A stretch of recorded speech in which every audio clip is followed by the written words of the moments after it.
এসো বৌমা, আমাদের বৃদ্ধাশ্রমে তোমাকে স্বাগতম। দাদুভাই কই? আপনার নাতি গাড়ি থেকে মালপত্র নামাচ্ছে।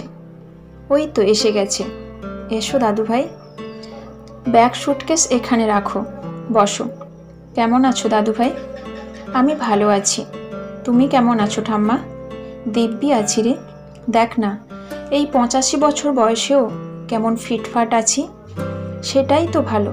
হ্যাঁ, ভালো তো থাকতেই হবে। দেখো না, এই বয়সে এসেও সুগার নেই, প্রেশার নেই, কোলেস্ট্রল নেই, হার্টটা দিব্যি চলছে। 2-4টে দাঁত পড়ে গেলেও বেশিরভাগ দাঁতই জ্যান্ত আছে। ঠাম্মা, তুমি তো এভারগ্রিন। চলো ঘরে যাই। আমি যে ঘরটায় থাকি সেটা বেশ বড়। ওইখানে আরও একটা বেড লাগিয়ে নিয়েছি। আমরা শাশুড়ি বৌমা দুজনে থাকব। তাই তো তোমার দায়িত্বে রেখে যাচ্ছি। জানি আমার ঠাম্মা সব সামলে নেবে। মনে মনে ভাবলাম, কি সুন্দর চিন্তাধারা আমার নাতির। 35 বছর বয়সে নিজের মায়ের দায়িত্ব নিতে পারছে না, 85 বছরে ঠাকুমার দায়িত্বে বৃদ্ধাশ্রমে রেখে যাচ্ছে। সবাই মিলে দোতলায় আমার ঘরে এলাম। আমার ঘরটা বেশ খোলামেলা, আলো বাতাস খেলে। জানালার ধারে আমার টেবিল ল্যাম্প, ল্যাপটপ আর বই খাতা। বাহ, তোমার ঘরটা তো দারুণ ঠাম্মা। যেখানে বাস করব সেটা কি দারুণ না হলে চলে দাদুভাই? দাঁড়াও, একটু চা বলে দিই। ওপরের বারান্দা থেকেই পঞ্চাননকে 3 কাপ চা পাঠাতে বললাম। পঞ্চানন চা দিয়ে গেল। নাতি জিজ্ঞেস করলো, ঠাম্মা, তুমি জানতে আজকে মাকে নিয়ে আসবো? হ্যাঁ, জানতাম তো। রবিবার সন্ধেবেলা তুমি তো ফোন করেছিলে। হ্যাঁ, এক ভদ্রমহিলা ধরেছিলেন। হ্যাঁ, সেই ভদ্রমহিলা ছিল তোমার ঠাম্মা। মানে, তুমি ফোন ধরেছিলে? আমাদের এই বৃদ্ধাশ্রমের ম্যানেজার বাবু সপ্তাহে 6 দিন 9টা 6টা ডিউটি করে, রবিবারে ছুটি। তাই আমরাই কেউ ফোন ধরি না। মানে আমি তো ইংরেজিতে কথা বলেছিলাম, কিন্তু তুমি? হ্যাঁ দাদুভাই, আমিও ইংরেজিতেই উত্তর দিয়েছিলাম। মানে, তুমি বোধহয় জানো না, কিংবা জানলেও ভুলে গেছো, আমি ইংরেজিতে অনার্স নিয়ে বিএ পাশ করেছিলাম, এমএতে ভর্তিও হয়েছিলাম। অবশ্য তখনই আমার বিয়ে হয়। স্বামী, সংসার, সন্তান এই সব সামলাতে গিয়ে এমএটা শেষ করা হয়নি। আমার নাতি অবাক চোখে তাকিয়ে রইল। চা শেষ করলো, তারপর বলল, এবার উঠি ঠাম্মা, অফিস যাওয়ার সময় হয়ে গেছে, পরে আসবো। এই বলে আমার নাতি, মানে অনিকেত সেনগুপ্ত, ডাক নামে ছোট, বেরিয়ে গেল। আমি তিস্তা সেনগুপ্ত, বয়স 85 বছর। আজ থেকে প্রায় 25 বছর আগে, মানে যখন আমার বয়স 60 বছর, তখনই আমার পুত্র আর পুত্রবধূ আমাকে এই বৃদ্ধাশ্রমে চালান করেছিল। তার 2 বছর আগেই আমার স্বামী গত হয়েছিলেন। যদিও আমার পুত্র অপুর তাতে সম্মতি ছিল না, কিন্তু আমার পুত্রবধূ ঠিক করে নিয়েছিল আমাকে বৃদ্ধাশ্রমে পাঠাবে। তাই নিয়ে আমার বৌমার সঙ্গে আমার পুত্রের তীব্র বিরোধ লেগেছিল। দিনের পর দিন বাড়িতে অশান্তির ঢেউ বয়ে যেত। আমি আমার পুত্রবধূর কাছে অসহ্য হয়ে উঠেছিলাম। আমার ছেলের পক্ষে অবশ্য এই দাবি মেনে নেওয়া মুশকিল হয়েছিল, কিন্তু দিনের পর দিন বাড়িতে এই অশান্তি আমারও সহ্য হচ্ছিল না। তাই আমি নিজেই একদিন ছেলেকে বললাম, অপু, তুই আমাকে বৃদ্ধাশ্রমে থাকার ব্যবস্থা করে দে। সুখের চেয়ে শান্তি ভালো। তোর বাবা সরকারি উচ্চ পদে চাকরি করত, তাই আমি তো সচ্ছলভাবে চলার মতো উইডি পেনশন পাই। ওতেই আমার বৃদ্ধাশ্রমে থাকার খরচ উঠে যাবে, অনেকটা উদ্বৃত্তও থাকবে। তুই ব্যবস্থা কর। সেই থেকে, মানে গত 25 বছর ধরে আমি এই বৃদ্ধাশ্রমের বাসিন্দা। অবশ্য তাতে এক পক্ষে ভালোই হয়েছে। টাকা পয়সা নিয়ে অসুবিধে নেই, ছেলের কাছে হাত পাততে হয় না। তাছাড়া অফুরন্ত সময় হাতে থাকে, তাই সময় কাটানোর জন্য বই পড়া, লেখালেখির অভ্যেস করেছিলাম। এর মধ্যে আমাদের বৃদ্ধাশ্রমের এক পাতানো নাতি অস্তরাগ আমাকে অনেকটা কম্পিউটার শিখিয়ে দিয়েছিল, তাই আমি আমার লেখা গল্পগুলো বাংলায় টাইপ করতে পারতাম। তারপর সেই লেখা ফেসবুকের বিভিন্ন গ্রুপে পোস্ট করতে আরম্ভ করলাম। যত দিন গেছে আমার জীবনের অভিজ্ঞতার গল্প মন প্রাণ উজাড় করে লিখেছি, পোস্ট করেছি। একদিন দেখলাম আমার লেখার পাঠক সংখ্যা দিন দিন বাড়ছে। প্রথমে যেটা কয়েকশো ছিল, সেই সংখ্যা কয়েক হাজারে পৌঁছে গেছে। তারপর সাহস করে আমার লেখা গল্প কয়েকটা নামকরা সাহিত্য ম্যাগাজিনে পাঠিয়েছি। একটা সময় সেগুলো গৃহীত ও মুদ্রিত হয়েছে। অতঃপর একটা সময়ে একে একে আমার দুটো গল্পের বই প্রকাশিত হয়েছে। শুধু নিজের নাম তিস্তা সেনগুপ্তর বদলে ছদ্মনাম তিতাস গুপ্ত করেছিলাম। তাই আমার বাড়ির মানুষরাও জানতে পারেনি যে আমি একজন অল্প অল্প নামকরা লেখিকা তিতাস গুপ্ত। আমার আগামী গল্পের বইও সম্ভবত কয়েক মাসের মধ্যে প্রকাশিত হবে। আমার পুত্রবধূ রমলা আমার পায়ের কাছে এসে বসল, পা স্পর্শ করল, তারপর বলল, মা, আমি আপনার সঙ্গে অনেক অন্যায় করেছিলাম। আপনাকে জোর করে বৃদ্ধাশ্রমে পাঠিয়েছিলাম। তখন নিজের অপরাধ নিজেই বুঝিনি, কিন্তু সেই একই ঘটনা যখন আমার নিজের জীবনে ঘটেছে, তখন বুঝলাম আমি কতটা অপরাধ করেছিলাম। জানি না আপনি আমায় ক্ষমা করতে পারবেন কিনা, তবু আপনার পা ছুঁয়ে ক্ষমা চাইছি। রমলার হাতে হাত রাখলাম। এসব থাক বৌমা, ক্ষমা করা বা ক্ষমা না করার এক্সপায়ারি ডেট অনেক আগেই বেরিয়ে গেছে।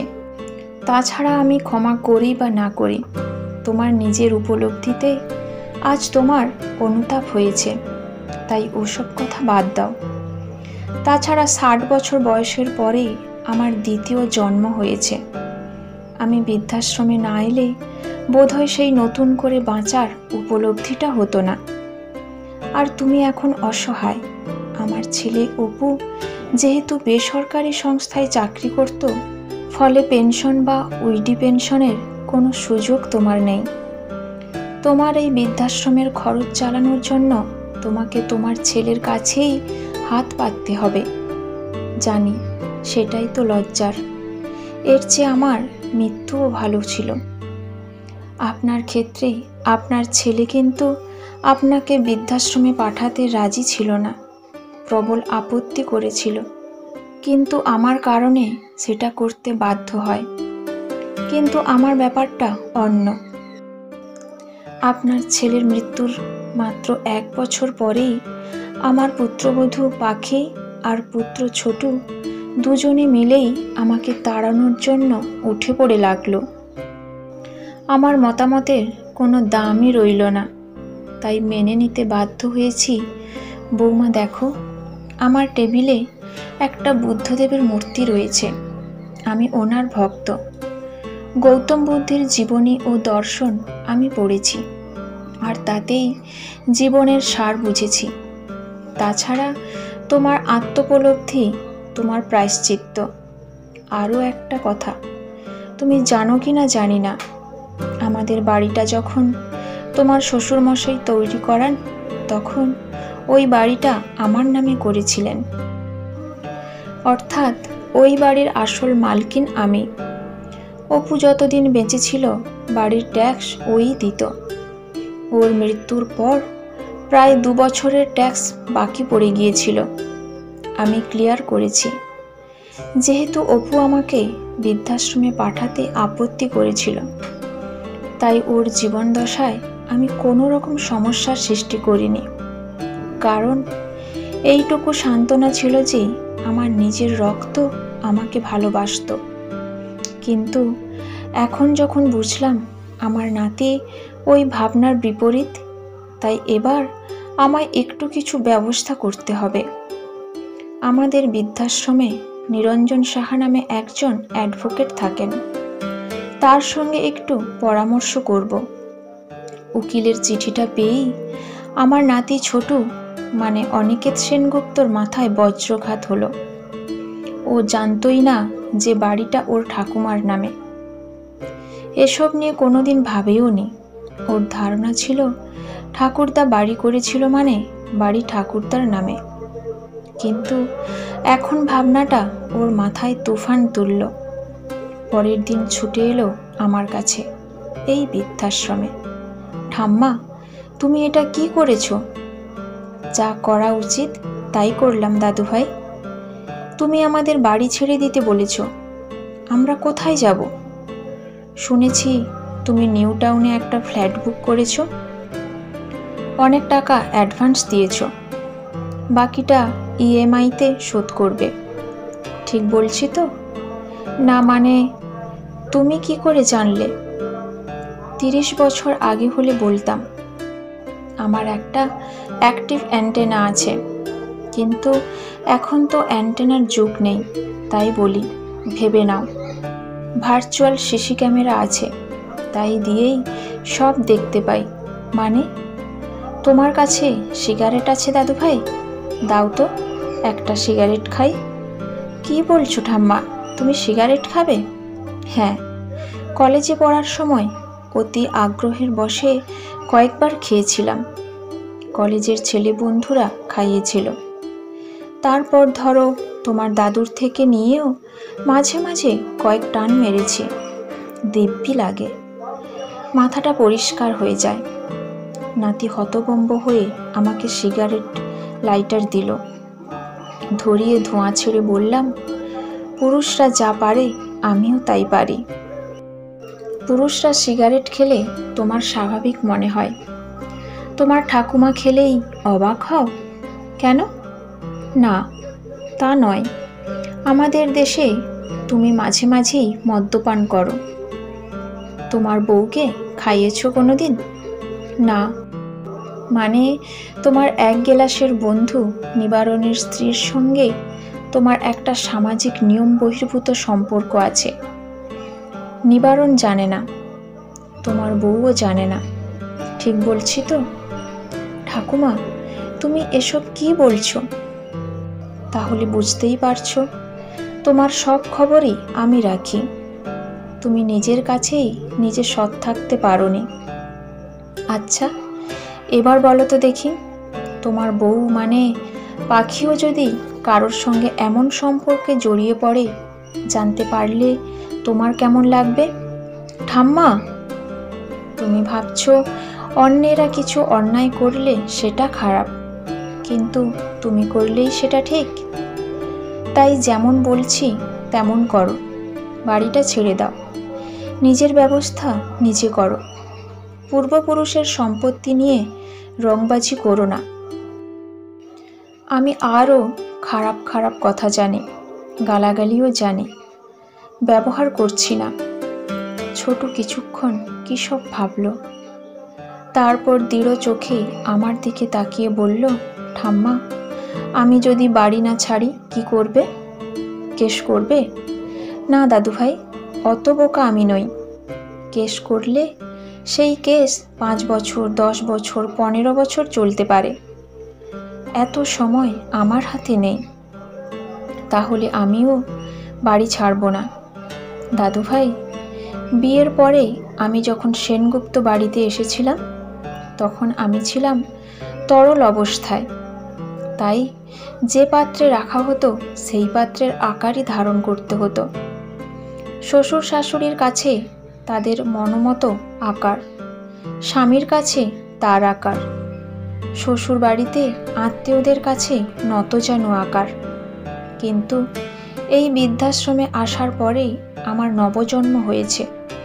আমি নিজেকে কঠিন করেছি, যাকে বলে সলিডিফিকেশন। এখন আমার নিজস্ব মানসিক গঠন আছে। তুমি বলছো বাড়ি ছাড়বে না। বেশ, তাহলে বাকিটাও শুনে নাও। আমাদের এলাকায় কাউন্সিলরের ভাই নবীন দত্ত প্রমোটারি করে। ভাবছি বাড়িটা ওকেই দেব। 4 কাঠা জমিসহ বাড়ি, ও ওখানে ফ্ল্যাট তুলবে।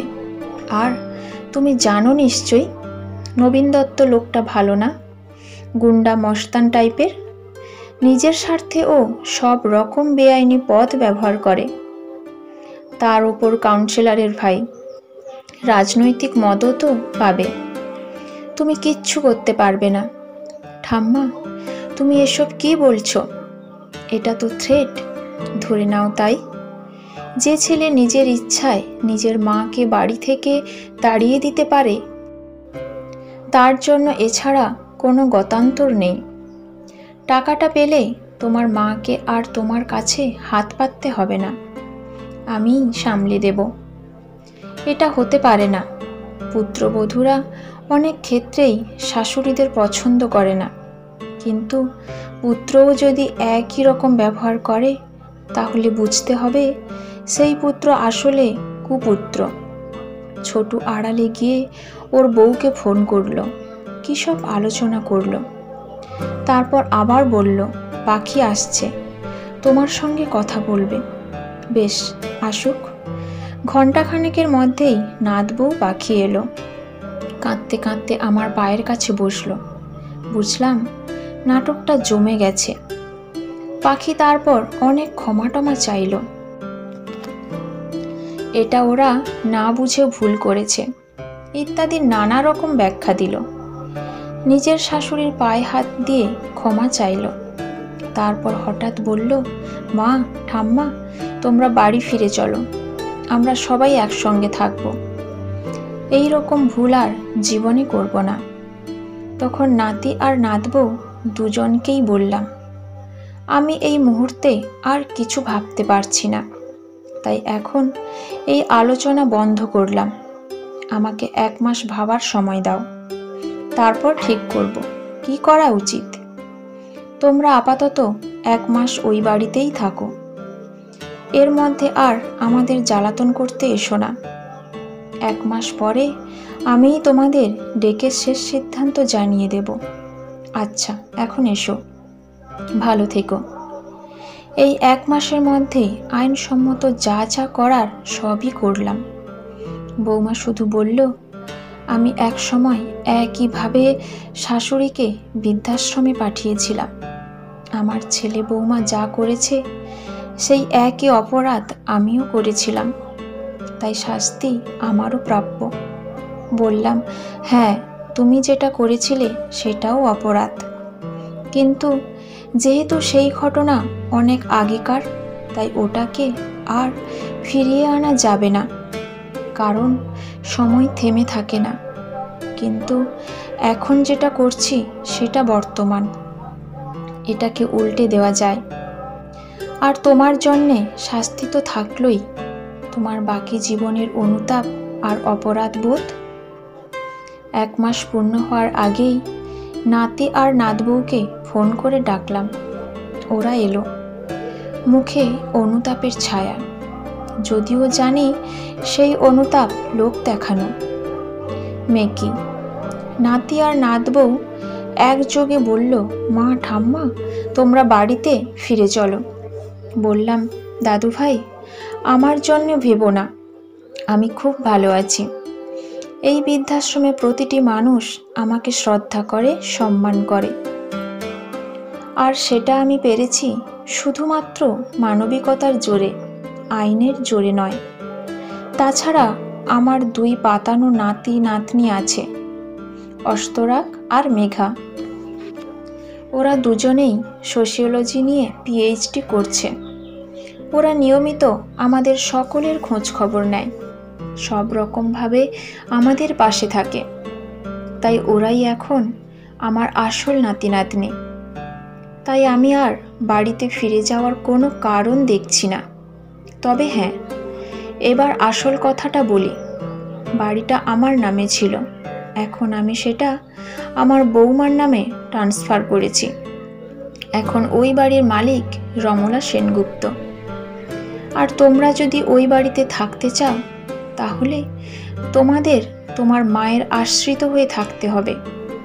কোনো রকম উল্টো পাল্টা হলে বিপদ তোমাদেরই।